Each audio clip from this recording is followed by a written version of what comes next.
Great, thank you very much. My name is Tigistu Adam, and I work for an organization called Jupaigo, and I'm the Associate Medical Director for Jupaigo. I'm a public health person, as well as have a background in surgery, and I very well know the product that you're working on. And myself and some of my colleagues at the Carey Business School, who are studying on a course called Leading Healthcare Organizations, are very much interested to know about the device industry. So I wanted to learn some of the things that you're doing, and also some of the insight that you can share with my colleagues at Carey. And if I can start, if you can just tell me who you are and what you do at this device company. Sure. I'm Jim Bernstein. I'm a surgeon and an internist. I have been a serial entrepreneur for close to 40 years and have built software companies, health service companies, retail health companies, and 2 medical device companies. Hi, I'm the co-founder, I'm Malik, and my background is actually in conflict resolution, so nothing to do with healthcare, so it's an interesting combination here. I've worked at CSIS working on development issues and broader economic social issues. And then at Georgetown, doing work on Muslim and Christian understanding, and now working in an industry that is very exciting and new to me. Great. Thank you very much. So before I start with the question, I want to assure you, and I want to thank you on behalf of my colleagues and all the students at Carey for the time that you're giving me. And also, I would want to assure you that this information will be used only for teaching purposes. And if you want it at any point, it will be available for you. And you can limit the use of this information. So first question will be, why in this device industry? What are you interested to solve with this device industry, and what is your motive? Okay.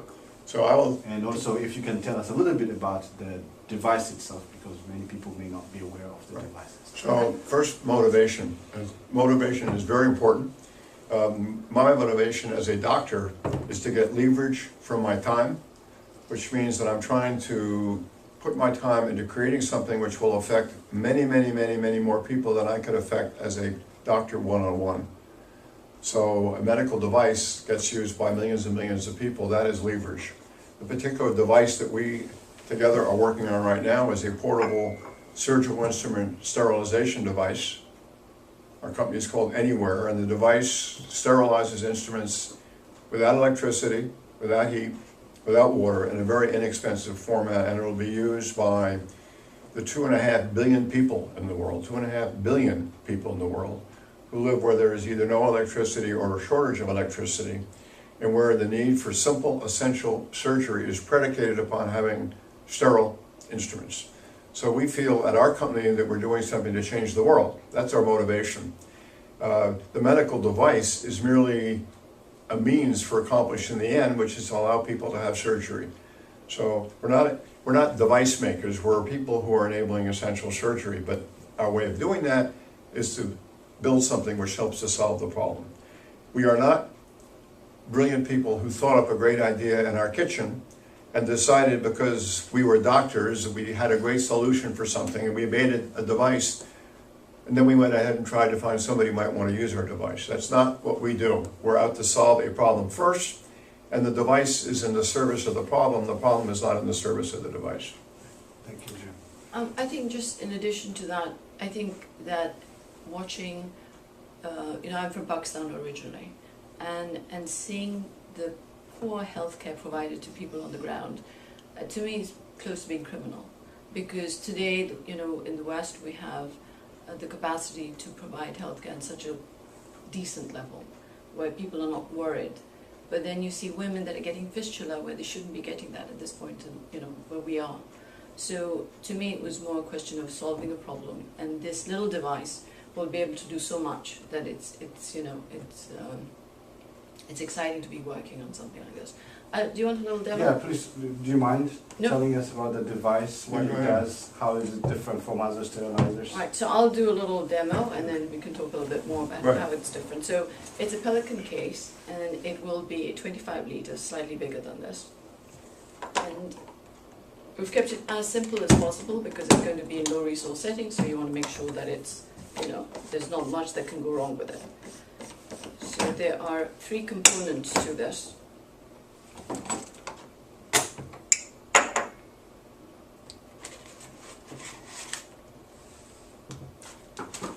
So you have a empty case in here. We put in a divider which would hold. So you can put in instrument by itself, or you can put this in when you have multiple cases. And so this is the HIV male circumcision kit in Tarmac, and so you could lay out between 10 to 15 in one case. And then there are 3 consumables for this. One is a chemical indicator which changes color at the end of the cycle, a scrubber which absorbs the gas at the end of the cycle, and those are the instruments. That's what goes in. And then and then the gas cartridge. Once the gas cartridge is inserted, for safety measure, you cannot open this anymore. So just in case, once it's started, if somebody feels like they've forgotten something and they want to stick it in, that won't be possible. And so once it's locked, as I turn this, it will activate the gas cartridge to be released, and the gas permeates inside. We wait a certain amount of time, and that's it, your sterilization is over. You have sterile instruments. You don't have to open it immediately, so there's not a time constraint. You could leave this overnight, or you could open it just in time for the next surgery. So this is a gas sterilizer, like you said earlier, it doesn't require any power in Portable. the form of electricity, and it is Power-free, portable. yeah. Right. And broader material compatibility, so that we could be doing plastics and other materials that you can't do with heat. And then, if you're comparing it to autoclaves, there's no need for water and barely any maintenance. Thank you very much. So this is a great product, like you mentioned, but I'm sure it comes with a lot of challenges to get it to this level. To some extent, lots of pain. Can you share what you think or what you've seen as the most important challenge in developing a device like this to date? And also what you think will be the challenges as we move forward with expanding the use of devices such as Eniware's portable sterilizer? Sure. First of all, I would say that most people who have never done this before, I don't care whether it's a medical device or they're trying to go into the coffee cup business, have no idea how difficult it is to develop a product and turn it into a business. That is a very difficult task. So the first thing you have to know about that is whatever the challenges are, the challenge number 1 is yourself. And if you have a family, your family, because the challenge is A, do you have the durability and the psychological fortitude to deal with an ongoing string of problems, disappointments, setbacks, frustrations, disasters, impossibles? And is your family prepared to support you in that? And if the answer is yes to 1 and no to 2, don't start. If the answer is no to 1, don't start. And if you are a practicing physician and you think you can do this and keep your practice going, don't even think about it. It won't happen. That's a really important message. It takes 100% times 5 of your energy, your brain, and your time to pull it off, if you're going to build the whole thing. So that's challenge number 1. Challenge number 2 is to understand who your customer is. Not what's your great idea, but who your customer is and what's the problem. So let's take a simple device. I teach entrepreneurship. One of the people in my class has developed a new model for dealing with hammer toe. Simple little orthopedic implant. Okay, pretty simple. Okay, that person has a great idea about what is the implant, but has not thought about who's the customer. So the customer for an implant is not the patient. If you're a device manufacturer, you're not selling to a patient. If you're a device developer, your customer is the big company that's going to manufacture this. And if you can't take your idea to a big partner, you'll never have a product which gets used around the world. Because you'll never build a Stryker or a Boston Scientific or a General Electric. You can't do that. So you have this little idea and you think you're going to turn that into a company. No, you're not. You're going to turn it into a product that a big company might want to acquire or license. So that's who your customer is. That's a big challenge because you can't go to a big company too soon.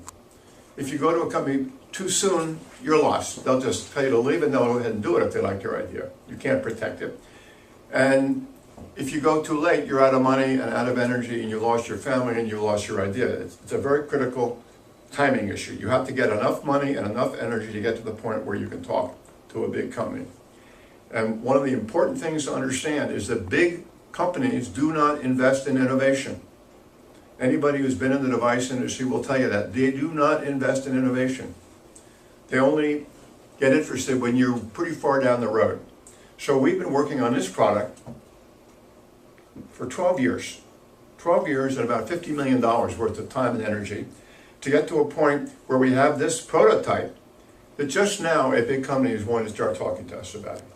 If we'd gone to this big company 12 years ago and said, we have an idea for a great device. It's going to be a little box that you can put gas into and sterilize.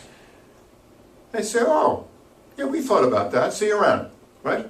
And they go ahead and do it if they thought it was a good idea. So you can't do that. So that's the other big challenge. So that second big challenge we can talk about all day, and we'll probably get into that. What are the different pieces that go into meeting that challenge? And the challenge, if you're a device developer, is getting to the point where you're big enough that you can get a big company interested. Otherwise, it's not going to happen. It just isn't going to happen. Thanks. Anything you want to add, Hama? I think motivation. I think keeping people, your team motivated as the challenges come along, and but yeah, pretty much be prepared. And I don't think you could say it all day that all the points that you made that you need to be prepared for this. You're really not prepared. So you've just got to you have to dig deep when the challenges come, and if you're not motivated, you'll give up. So it's a high percentage of dropout when small companies start, and the reason is because I don't think people are prepared for how tough it's going to get. So if you don't have a passion for what you're doing, it's not going to work out. If you get up one day and think, oh, this is a great product and I'm just going to make it, but you're not passionate. So for us, the vision is to solve a problem, and we're all passionate about what we're doing. And that keeps us going every day when things get really tough. But if you weren't passionate, I don't think we'd be here today. Great. So as a team, as a founder and co-founder, obviously you spend a lot of time and energy and, like you said, your social capital into this. But looking at your team now, the way you're structured and organized, I'm sure you're, again, like you said, you're dealing with challenges on a daily basis, different types of challenges. Can you think of, for example, like a very fresh challenge over the last 3-4 weeks that you can think of, a daily challenge that's seemingly small but needed your time and energy to address it, just as an example? Oh, there's so many. So you talked about team. So I'll give you a classic example. Okay, in order to build a device, you cannot do it yourself. Get over it. If you think you can build a device by yourself, you can't. You have to have a team. And the team can't just be beginners. You need skilled people. Okay, so how are you going to pay them? So the challenge is, how do you get great people when you can't pay them with their full salary? What do you do? So right now, we have a very interesting project we're working on. We've been asked by the government of Tanzania, okay, to help them build within their own country a medical device industry. Very apropos to what we're talking about, right? And in order to do that, we have to point out to them and help them build entrepreneurs, marketing, manufacturing, distribution, support, all those skills, and how to design and actually bring a simple device to market. They want to learn how to do that. Doesn't happen very often in Africa. You don't find too many device manufacturers in Africa. There should be some. Okay, so we are recruiting somebody to head up that program. This person is a graduate of a great business school, MIT, has a great education, And because that, have all that experience and all the interest, they think that they're worth a lot of money. So the average MBA graduate who wants to do something like that thinks they're going to be making $200,000 a year. Well, we don't have any money. So how do you recruit somebody like that to your team when you can't pay them? That's a challenge, okay? And entrepreneurs get really good at doing that. And they realize that there are different ways to compensate people, right? People think that the only form of compensation is cash. That's not true. If your company is going to have value and you believe that, your stock is worth something, okay? People learn a lot when they're in an entrepreneurial environment, and if people can learn a lot, they spend $50,000 a year to go to the Cary Business School. You come work for me, you'll learn twice as much, it'll cost you $50,000 less.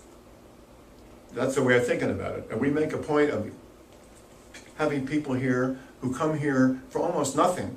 A, because they care about what we're doing, they're going to get stock, and they learn so much. Okay, so that's an example of a challenge. Okay. Thank you, Jim. How am I handling? Well, just 2 days ago, we had the choice of, in addition to renting a space within this, where we are, and it's a great space, but it was going to be given off to somebody else. And so I'm juggling our budget and trying to figure out that we're going to need this space in 3 months, but if we lose it today, what am I going to do? And so we've got this challenge of space and growing, but how do I budget that in when we're not, so it's a daily sort of, this is the sort of thing on a daily. Not only that, it's then presenting a great face to the rest of the team, not to show them that, there's crisis mode or whatever's going on, that everything's great, we're moving ahead. So I think, personally for me, the challenges are, even if it's small or big, because end of the day, you still have to present, is being able to come into work and make sure that everybody knows that we're moving ahead and everything's great, even though that things are like, at some point you feel like everything's crumbling. Right. And then, so you have good days and bad days. But we survived and we got that space, and so that's just negotiation. Wonderful. So you raised a very good point. Thomas said something, I'm sure you have some doctors in your class, and maybe there are a few surgeons. I was a surgeon once, and some of the things you get taught in your surgical education are really bad for building a business. I mean, really bad. If you think that you're going to run a business like being the head surgeon in an operating room, forget it, not going to happen. But there are certain things you learn.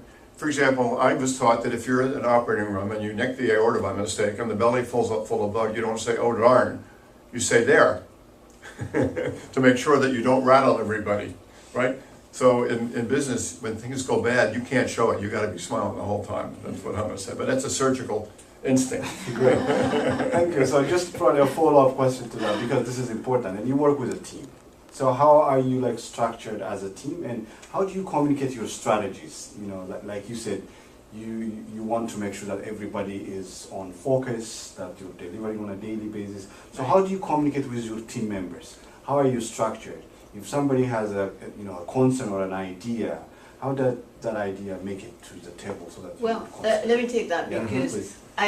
this is something Jim's been very good at, so I'll let me talk about it. Right. So, the one advice that Jim gave me when we first started was to walk around and talk to everybody, and we do that now as a rule. So we have weekly staff meetings where everybody, the interns, the junior staff, everybody sits around the table, and we actually have one person lead off. So it can be an intern leading off, so it gives everybody motivation and a chance to get involved. And so everybody around the table knows what everybody else is doing. And so it's a very flat way of dealing, right? So, and then we also encourage people to be motivated. We're not there telling people you have to do this. We love people coming up with ideas, because that's why, you choose good people. Finding the right people and bringing them on board is one of the bigger challenges when we're talking about challenges. You want to get people that are motivated and excited, so that it's not so much what their CV says, but what their motivation is. Because once they come here, they need to bring ideas to the table, and we're always encouraging it. And Jim's very good at that. So I'll let him talk there, but this has been sort of our style right from day one. Thanks, Sam. So your question is a generic question. It's a classic business school question, which is what are qualities of a CEO. And what does a CEO do, and how do you build a team, and what's the leadership game? So there are books and books and books written about leadership, okay, and you can take them all as far as I'm concerned and put them in a wastebasket, because they're all either completely obvious or wrong. That's usually the 5 leadership skills of 5 great people, and I talk about 5 great companies, and 2 years after the book comes out, the companies are bankrupt. So you have to ask yourself, A, what am I best at? And what leadership skills do I have? And then use them. Don't try and copy somebody else. It'll never work. For me, the role of a CEO really is only 2 roles, maybe 3. One is to get great people who are better than you. Well, the only way you're going to get great people that are better than you is if you can articulate where you're going. Okay, so the image that we always use in this company is we're climbing a mountain that's never been climbed before. You can point to the top of a mountain and say, we're going there. No one's ever been there before, so there are no trails, there are no routes, okay? And my job is to point to the mountain we're climbing. It's not to say, I know how to get to the top of the mountain, you carry my load for me and follow me up the mountain. We have to have a whole team on the rope to get to the top of the mountain together. So that's the image. So the CEO recruits and gets great people. The second thing you have to do is you have to get out of their way. If you don't think your people are great and you have to tell them what to do, you didn't get great people. So as a leader, you find yourself telling people what to do, you've hired the wrong people. You've found the wrong people for your team. I don't tell anybody in this company what to do. They tell me what they're doing. And I listen because they're better than I am. That's absolutely important. The other rule of thumb which goes together is you don't ask permission. Everybody knows that you ask forgiveness. And there's no blame in this company at all. Nobody ever gets blamed for anything because we have good people. And if a good person does something that makes a mistake, they're not to be blamed, they were trying their best. And that's not a new idea. Seward Johnson, who was the founder of the Johnson & Johnson Company, had a big sign in his office that said, for his managers, if you don't make mistakes, you're not trying hard enough. And that's, everybody makes mistakes, but nobody gets blamed. And so the CEO's job is to communicate the mountain, not the strategy. The strategy is a collective exercise that comes out of all the smart people that are on the team. How are we going to get to the top of the mountain is a little different than what mountain are we going to climb, right? So the CEO says, well, I'm starting this company. I think I'm going to make, everybody's made artificial knees. I'm not going to make an artificial ankle, right? And I don't know how we're going to do it. No one's ever done it, but we're doing it. You want to join?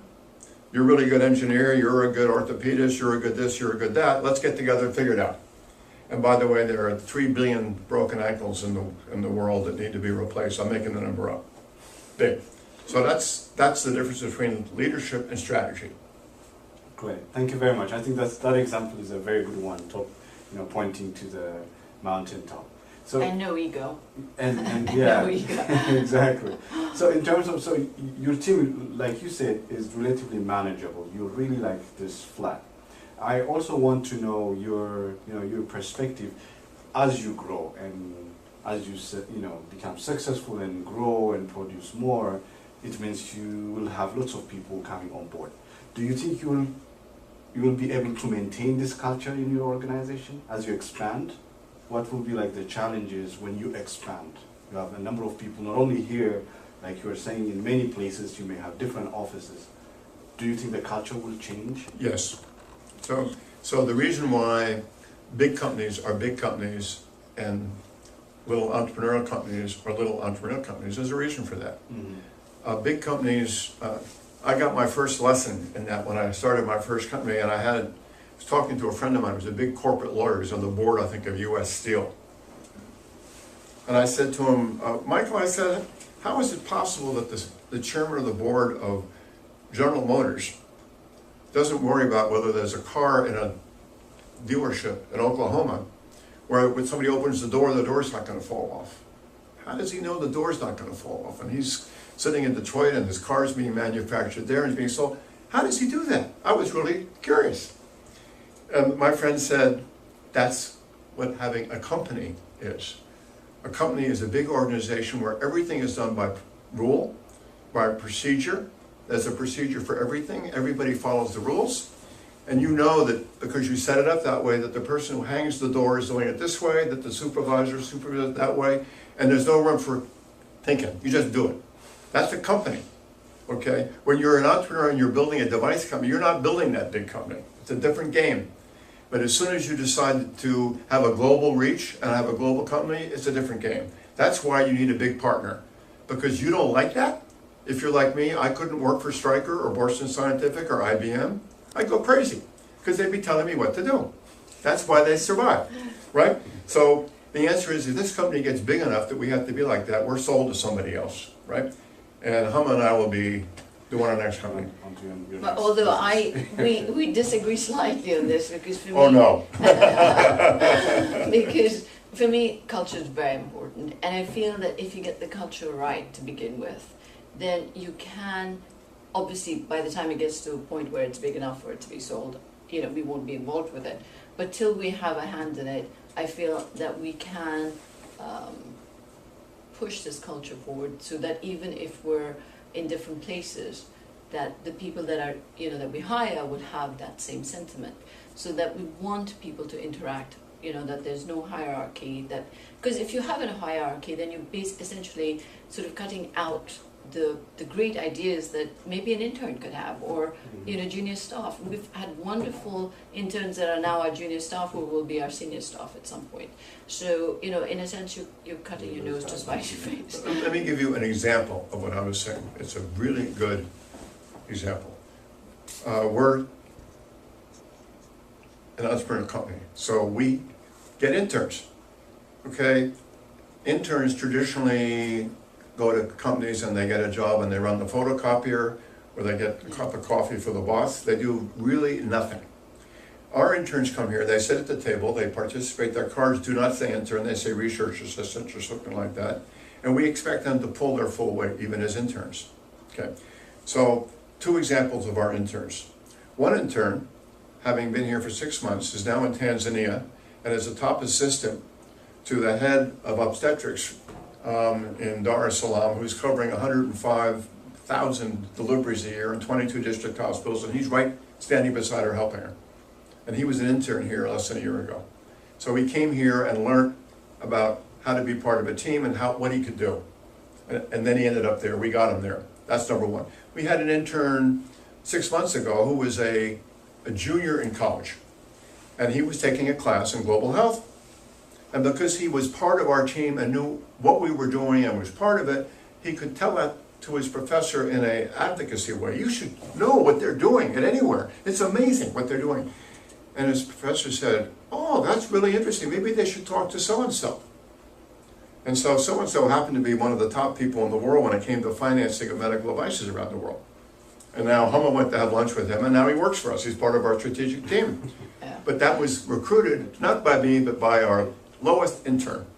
So if you have that kind of a culture, you have that kind of result. Interesting. Yeah. Yeah, interesting you point that out, because in our class in the career business, we've talked about how important it is to have, you know, the right kind of networking. Yeah. Sometimes you don't really get the right people through your common network, Right. but Yeah. you know, different. Yes, But, you wanted to say it's, something. but it's passionate, right? So these kids get really passionate about what they're doing. Yeah. So then it's not that we're saying go to a meeting and, you know, they're there putting their hands up and asking the questions and saying we're from Eniware and we're doing this amazing work and why don't you know about us? And, you know, they get really excited. But there is a bit of training. I mean, the fact that they sit at this table and are part of our staff meetings, they're getting trained. And Jim has this wonderful habit of embarrassing everybody by asking, you know, just on the spot, somebody get up and give an elevator pitch. And so the person has to get up and give a 2-minute pitch on Eniware. And the first time an intern comes here, they're sort of, they know they have to do this, and there's all this excitement. And then our sort of interns that have been here longer are the guides to that okay, you better learn this because, you know, Jim's going to pick on you. But but they leave as different people, because, you know, they've got this confidence, and so it's a give and take here. It's not that we have these kids that are coming here and being helpful to us. They go away as different people. Wonderful. So it's very exciting. By the way, if you go on our website, just for fun, you'll see there's an elevator pitch for our company in Chinese, being given by one of our Chinese interns who went back to China and went on YouTube and did the elevator pitch in Chinese. Okay. Yeah, and on The Monday web- it'll the be website Swahili. is, Yes. what's the website? Eniwaresteril.com. Eniware.com. Yeah. Okay, great. Thank you. So looking at the device industry, and I'm sure you want to succeed in this business. We better. No, we don't want to, we will. You will, definitely. So, but looking at the overall device industry, not only the Eniware device here, but overall, or your next, your next device that you're going to, develop, what do you see as the most important threat or challenge the device industry will face, Okay. say in the next 5 to 10 years? I'm going to give you an answer that maybe you don't expect. Okay, Yeah. so if I'm going to the Carey Business School and I'm from Chicago, I went to medical school in the United States and I decided I want to be a medical device entrepreneur in the United States. And my market is the United States. Then I'm looking at the aging of America and what devices are older people going to need. They're mostly replacement parts. Okay?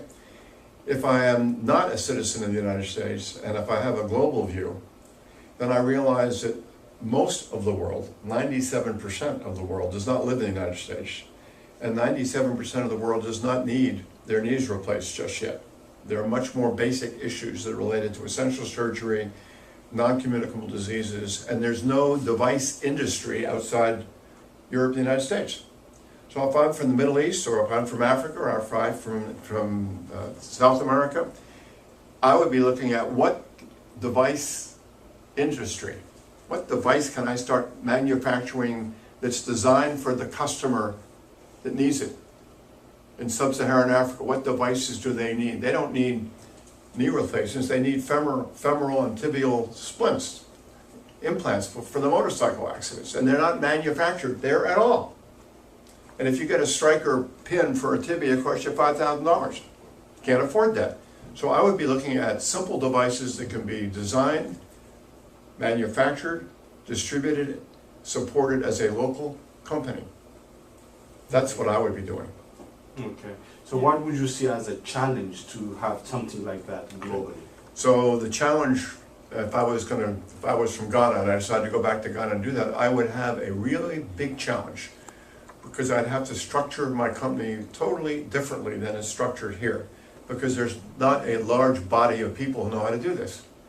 So I would have to teach people almost everything from the get-go. Mm-hmm. And it would be a very different exercise. It can be done. It can be done. There are 2 young people who went back to Uganda in the last 6 months and are building a water filter, sterile water filter, from just the 2 of them. And they already have customers, they've got some money, they're building it from scratch. And they're going to get local people, teach them how to do it, and make it happen. But that's a very worthy thing to do, and there's a huge demand for that. Thanks, Anna. I think just having met a lot of young people in Uganda, especially because we've spent time there, I think the youth there want to be doing these things, they just don't know how. So I think more entrepreneurial schools or guidance or things like that would encourage people to be doing this locally for themselves. Because this whole idea that the developed world is going to sort of be sending stuff there, and considering that the attitudes are still not changed, that people think that you take something that's been made here, Mm-hmm. shake it up a little bit and send it off, and it's not really focused for the need. And we're all talking about that now, that the fact that shift hasn't happened, and I don't know when that will actually happen with the realization, because donor world things happen very slowly. So local need and local need being met by locals. How do we encourage that? And maybe if you're a doctor and you're thinking you want to become a medical device tycoon, maybe you should rethink that and ask yourself, why did I go to medical school in the first place? And how, if I'm getting interested in medical devices, I can take that original interest, which was to be of service to people and help people who were ill. Mm-hmm. How can I take my interest in the medical device industry and get some leverage out of that interest? So, for example, why would I not go to Liberia and go into the rubber glove business? As an example, they don't have rubber gloves. They have all the latex trees in the world, but they don't have rubber gloves because there's nobody making them there. Well, you think it's easy to make a rubber glove company? No. It's just as much of a challenge to make a rubber glove company as it is to make an orthopedic implant company. But that one would have vast importance to the population, vast. So maybe you should think about why you're doing what you're doing, what is your motivation, and how can you best take care of that motivation through what you want to do, which is to build a device business. But maybe the device isn't a robotic prostate machine, right? Maybe it's a very simple plastic catheter that I can use, manufactured locally, that I can use to relieve my bladder obstruction when I get up in the middle of the night and I have retention, right? Great. Thanks. This is actually a very good segue into the future of device industry. Like, what should be done differently, or what would you do differently? As an entrepreneur, as a founder of a device, a CEO and COO of a startup entrepreneur company. What do you think will you do different to change the course or the trajectory of device manufacturing and distribution as well, like you said, to solve the problem? Again, very important to have locals manufacturing locally. So this whole idea of us going there and solving problems is not what I'd like to see in the future. I'd like to see that people like us help in starting a change that allows for things to be made there, developed there. And so just as an example, when we were in Kenya, we went to a company called Meds that does distribution. It was state of the art. It could have been anywhere in the world. And so that the possibilities of having state-of-the-art organizations, corporations, whatever, is possible. Then why can't it be in this field as well? Mm-hmm.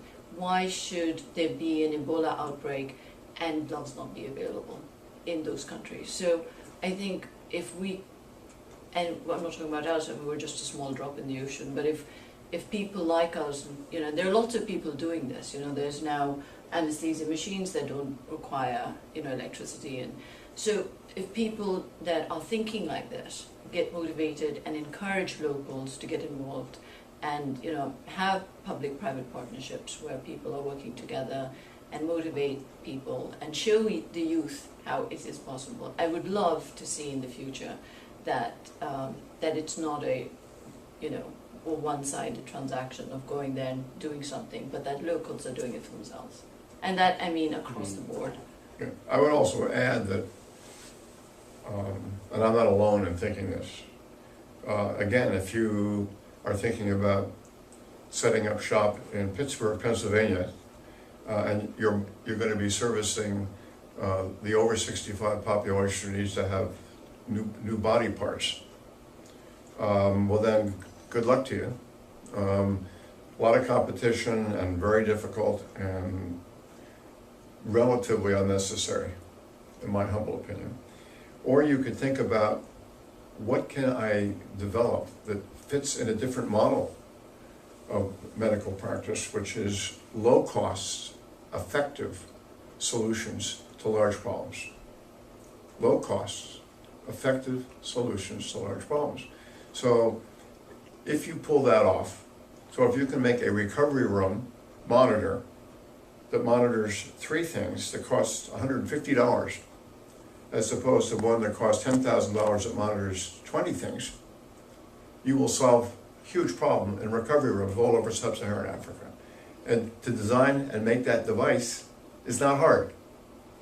To actually do it, build it, get it financed, get it distributed, serviced, and used is a difficult task. That's why you are studying it in business school, right? But that is the future. And my own view is that the devices that get developed in the emerging markets of the world that are low cost and effective are going to get exported right back into the United States and Europe, because we can't afford what we're spending on healthcare in this country. And if you come up with a tibial implantable rod that costs $500 instead of $5,000, you'll steal the market here. No question about it. So that's what I think. Yeah, thanks. I know, so this is going to be the last question, and I think we want to leave it with a positive note, right? So in terms of opportunities, the future, what opportunities does the future have? You obviously are thinking device manufacturing from a very broader, global health perspective, which is great. I can relate to that. So what opportunities do you see for the industry to contribute to the kind of vision that you both have?